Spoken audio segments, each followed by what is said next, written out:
I need to tell you something that has kept me awake for 72 consecutive hours, and I am not a man who loses sleep easily. Comment your city name below right now, and tell me honestly, have you noticed anything unusual in the night sky lately? Perhaps a flicker of light that shouldn't be there? A pattern among the stars that feels too deliberate to be random? NASA, along with several international space agencies, is quietly compiling reports from civilians across the globe, and what I'm about to share with you may fundamentally change the way you see humanity's place in the universe. At exactly 3:47 a.m. Greenwich Mean Time, the interstellar object we've been calling 3I Atlas, the third confirmed visitor from beyond our solar system, did something that should have been impossible. It responded. Not with reflected light, not with gravitational perturbations, not with any of the passive signatures we've grown accustomed to detecting from cosmic debris hurtling through the void. No, it answered us. And it answered in a language that exists nowhere in our linguistic databases, nowhere in our mathematical frameworks, nowhere in the collective knowledge accumulated across 10,000 years of human civilization. And for decades, I have stood at the intersection of theoretical physics and the profound questions that haunt our existence. I have calculated the mathematics of higher dimensions, proposed theories about parallel universes, speculated about the nature of consciousness itself. I have always approached the question of extraterrestrial intelligence with the measured optimism of a scientist who understands probability, who knows that in a universe containing 2 trillion galaxies, each harboring hundreds of billions of stars, the existence of other thinking beings is not just possible, but statistically inevitable. Yet nothing in my training, nothing in my years of contemplating the cosmos, prepared me for what 3I Atlas transmitted back to us on that cold November morning. Let me take you back to the beginning because context matters when you're discussing something that may represent the single most important discovery in human history. The object we designated 3I Atlas was first detected by the Asteroid Terrestrial Impact Last Alert System in Hawaii on March 8th of last year. Initially, astronomers believed it was simply another comet, perhaps originating from the Oort cloud, that vast and mysterious region at the edge of our solar system where countless icy bodies drift in the darkness. But as observational data accumulated, as trajectories were calculated and recalculated, it became undeniably clear that this object had not originated from anywhere within our solar system. Its velocity, its trajectory, the hyperbolic nature of its orbit, everything pointed to an interstellar origin. This made 3I Atlas only the third confirmed interstellar visitor we had ever detected, following Oumuamua in 2017 and 2I Borisov in 2019. But unlike those previous visitors, 3I Atlas exhibited characteristics that immediately captured the attention of every major space agency on Earth. It was decelerating, not dramatically, not in a way that suggested propulsion or intelligent control, but enough to raise questions, enough to make scientists like myself pause and wonder. Natural objects don't decelerate in deep space without cause. They follow the gravitational choreography dictated by massive bodies, but in the emptiness between stars, they should maintain relatively constant velocities. NASA, in collaboration with the European Space Agency and the Chinese National Space Administration, made the decision to focus an unprecedented array of instruments on 3I Atlas. The James Webb Space Telescope, the Very Large Array in New Mexico, the Atacama Large Millimeter Array in Chile. Humanity's most sophisticated eyes and ears were all turned toward this mysterious visitor. We observed it in every wavelength imaginable, from radio waves to gamma rays. We measured its composition through spectroscopy, analyzed its rotation, tracked every subtle variation in its brightness and trajectory. And then, 47 days ago, someone made a decision that would change everything. A team at the SETI Institute, the Search for Extraterrestrial Intelligence, proposed something that most of us considered symbolic at best, futile at worst. They suggested we actively transmit a message toward 3I Atlas, not a complex mathematical primer, not the elaborate golden record of images and sounds we attach to the Voyager probes, something simpler, a basic radio pulse, a series of prime numbers, the fundamental mathematical constants that any technological civilization would recognize. Pi, the golden ratio, Euler's number. It was, in essence, a cosmic knock on the door, a way of saying we are here, we are aware, we are intelligent. The transmission lasted 90 seconds. It was broadcast from the Arecibo Successor Facility in Puerto Rico, aimed precisely at the projected path of 3I Atlas, and then we waited. Most of us expected nothing. The object was moving at nearly 30 kilometers per second relative to our sun. Even if it were some kind of probe, some artifact of alien technology, the chances that it would detect our brief transmission amid the cosmic background noise seemed infinitesimally small. 41 hours later, every radio telescope on Earth simultaneously detected something that made my blood crystallize in my veins.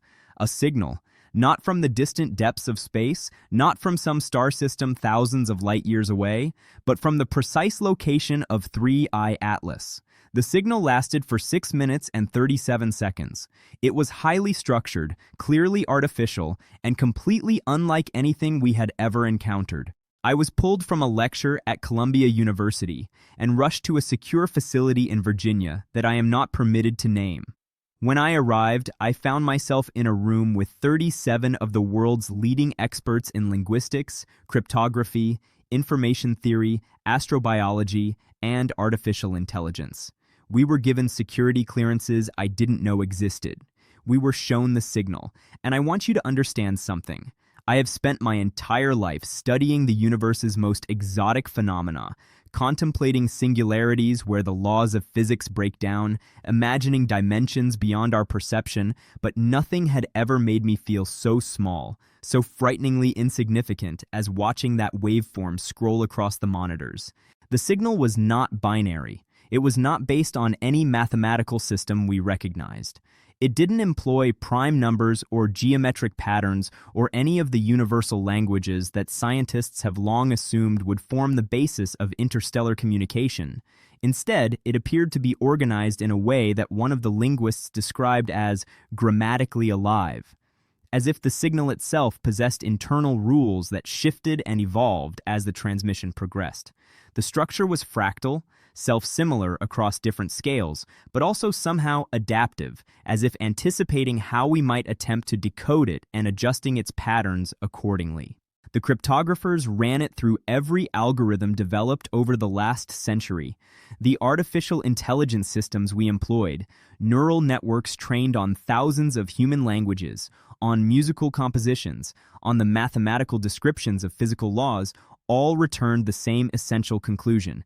This was undoubtedly a language, a system of encoded information, but it operated on principles that existed outside our conceptual framework. One AI researcher, a brilliant woman from MIT whose face had gone pale as she studied the data, said something that has echoed in my mind ever since. She said, "It's not that we can't decode it. It's that we might not be intelligent enough to understand it even if we could." Think about that for a moment. Consider what that means.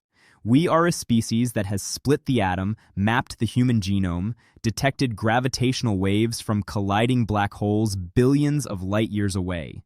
We have created machines that can process information in ways that mimic consciousness. We consider ourselves the pinnacle of cognitive evolution on this planet, perhaps even in this region of the galaxy.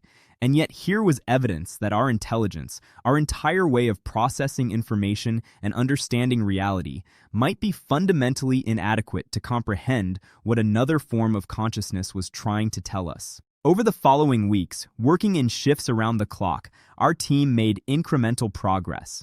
We identified what appeared to be repeating structures within the signal, certain patterns that recurred at specific intervals.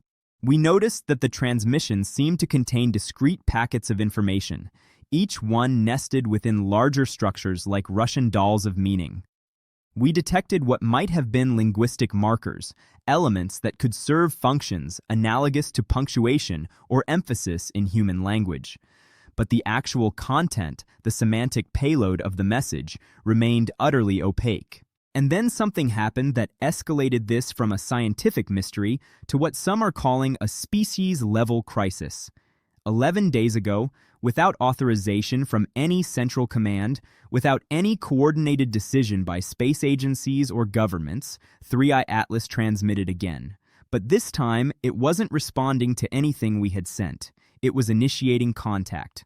The signal was longer, more complex, and it was directed not just at Earth, but at multiple points in our solar system.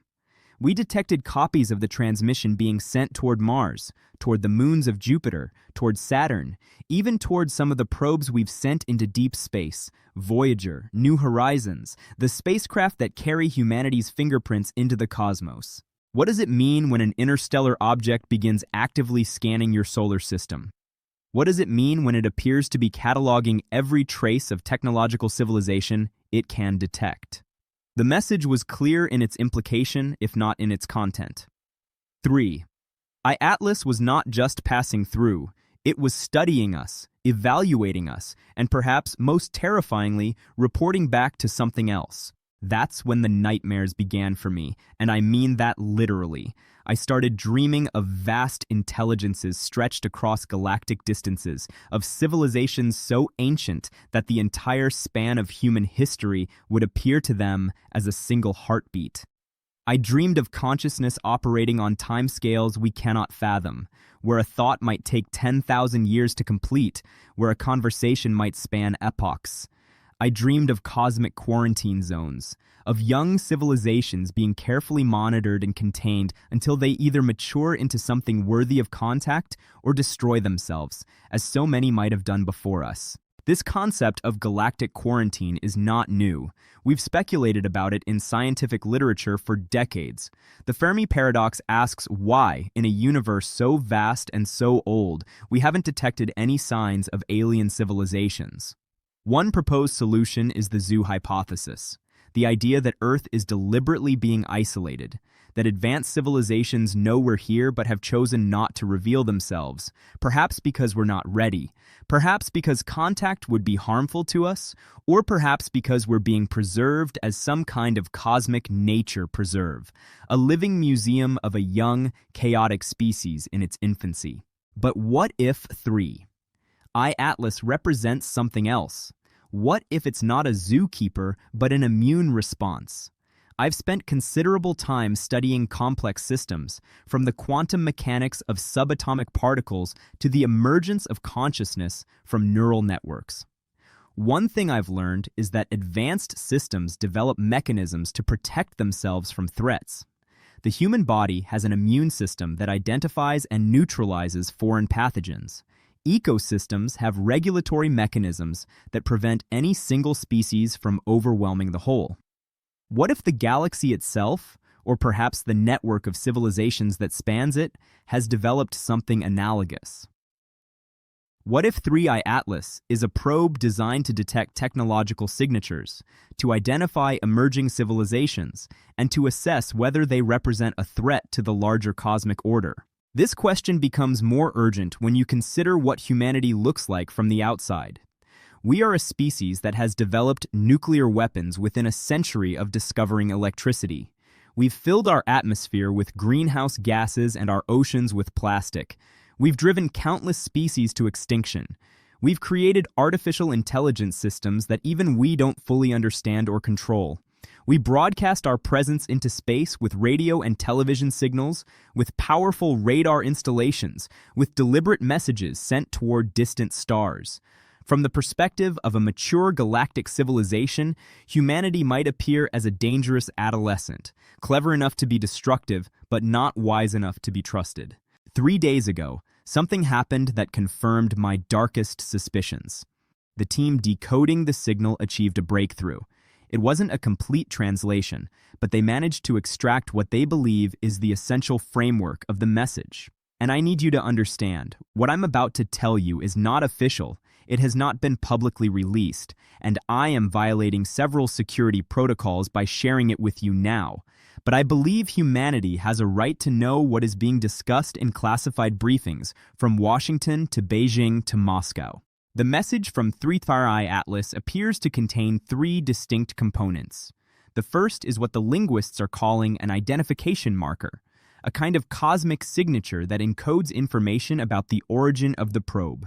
Based on their analysis, 3i Atlas was created by a civilization approximately 3.7 billion years old. Let me repeat that, because I want you to truly grasp what it means. 3.7 billion years. Human civilization is roughly 10,000 years old if we're generous in our definition. Anatomically, modern humans have existed for perhaps 300,000 years. All of recorded history, everything from the first cities in Mesopotamia to the smartphone in your hand, spans less than 6,000 years. And we're dealing with a technology created by a civilization that has existed for 3.7 billion years. The second component appears to be a catalog. The probe has identified and classified every technological signature in our solar system. Every satellite, every space station, every radio telescope, every nuclear power plant, every city glowing with electric light.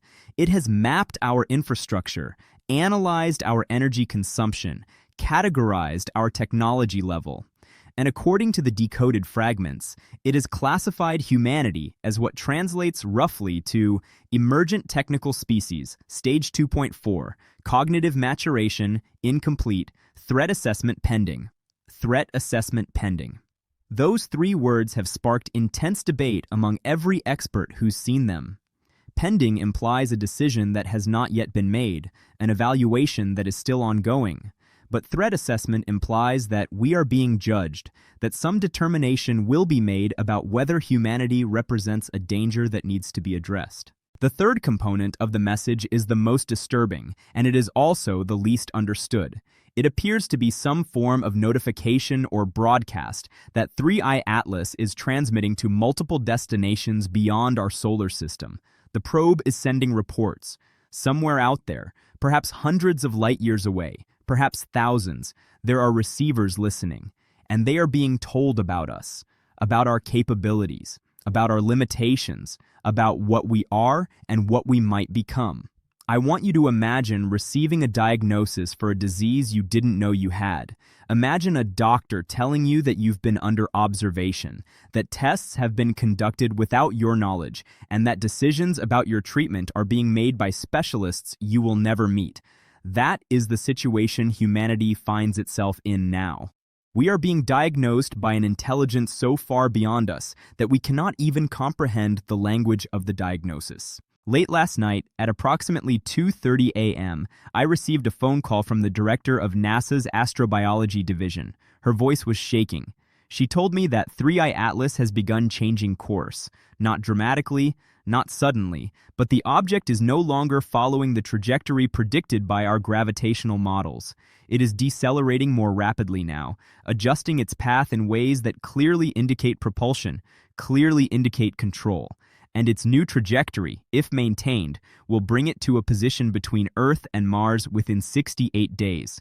It is coming closer, it is positioning itself, and we have no idea what it intends to do once it arrives. There are contingency plans being developed right now in facilities I cannot name by people whose job titles cannot be spoken. There are scenarios being gamed out, from benign observation to active intervention. Some scientists argue that 3i Atlas is simply fulfilling a scientific mission, that we are being studied the way we might study a newly discovered species of insect, with curiosity but without malice. Others warn that the probe's behavior is consistent with threat assessment protocols, that it may be determining whether humanity needs to be quarantined, contained, or, in the worst-case scenario, neutralized before we can spread beyond our solar system and become a danger to other civilizations. I keep thinking about consciousness, about what it means to be intelligent, about whether our definition of these terms is hopelessly provincial and limited. We assume that advanced intelligence would be benevolent, or at least indifferent, because we want to believe that wisdom comes with technological sophistication. But what if that's wrong? What if a civilization that has existed for billions of years operates according to moral and ethical frameworks so alien to us that concepts like benevolence and malice become meaningless? What if they view us the way we view bacteria, as life forms that might be interesting to study, but could also be pathogens requiring sterilization if they threaten to spread?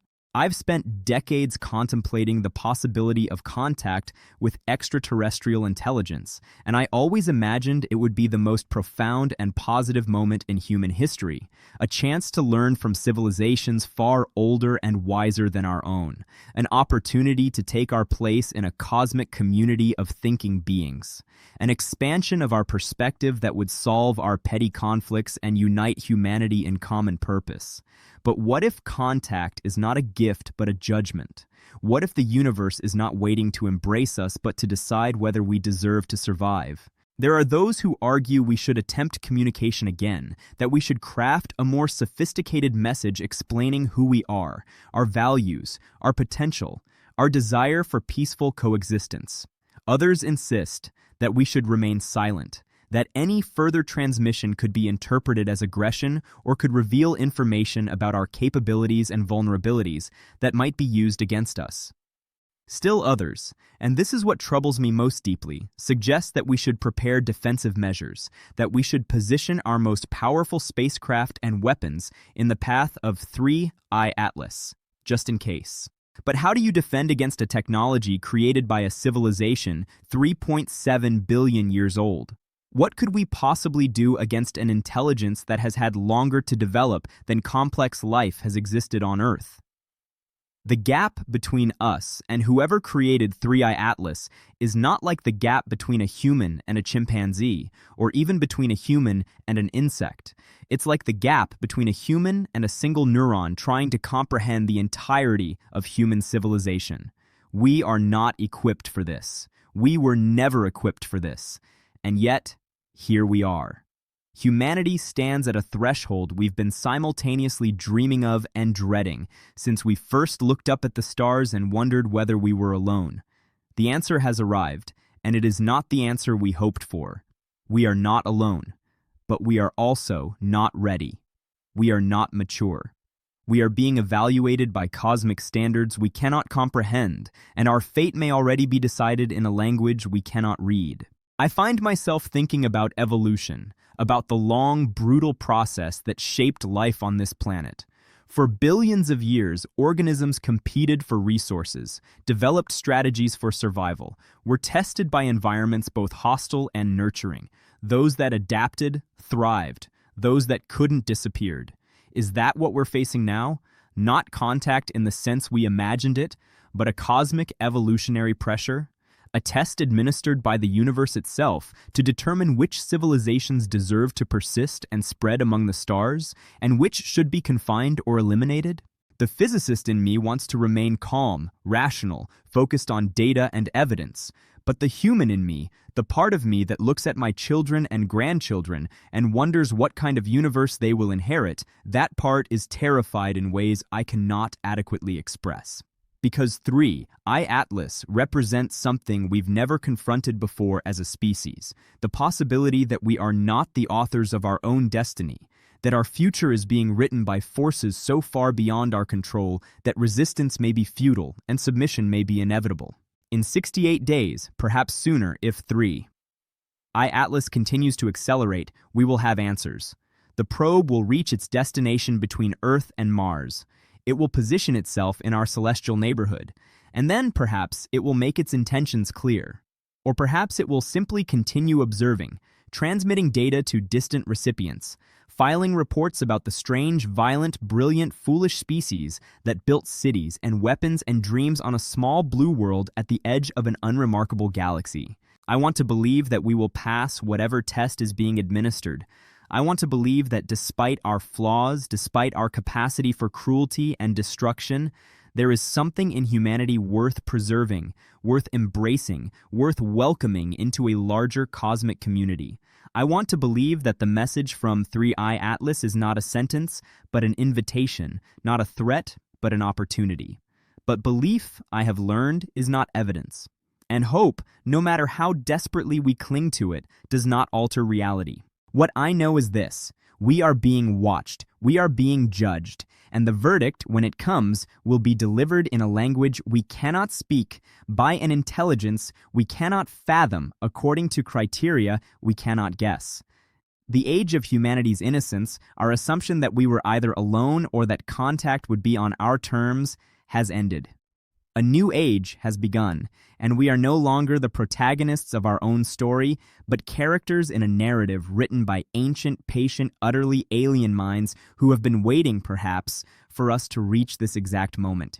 As I sit here now, looking up at a sky that suddenly feels crowded with invisible observers, I am struck by a question that I cannot answer, that perhaps no human can answer.